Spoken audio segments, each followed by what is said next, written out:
Pemirsa, dalam debat ketiga pemilihan Gubernur Jawa Timur 2024 membawa bahasa pembangunan infrastruktur dan interkoneksitas antar wilayah. Paslon nomor urut 1 maksud kami, Luluk Nur Hamidah menyebut masih ada pelabuhan yang mangkrak dan tidak berfungsi di Madura.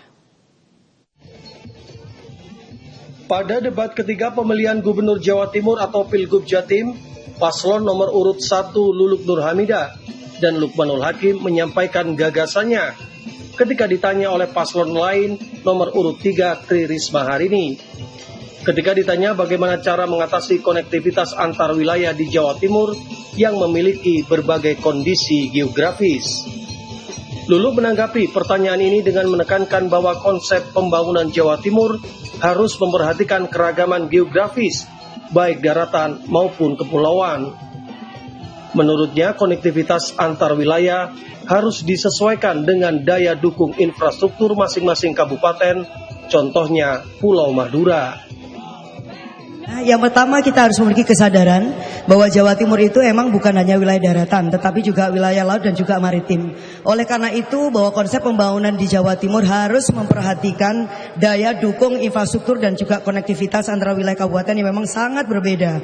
Khusus yang terkait dengan Madura, berkali-kali kemudian kita mengatakan bahwa Madura ini yang pertama bahwa aksesibilitas yang terkait dengan transportasi itu kan masih sangat terbatas. Mulai kemudian jalan darat, apalagi kemudian lautnya.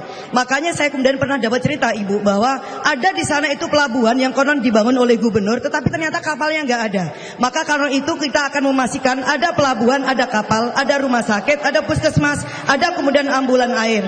Yang berikutnya adalah kita harus menggunakan teknologi yang bisa menyuling air laut menjadi air tawar, dan itu sangat mungkin dilakukan, dan itu sudah dipraktekkan bahkan oleh negara-negara yang notabene adalah negara gurun.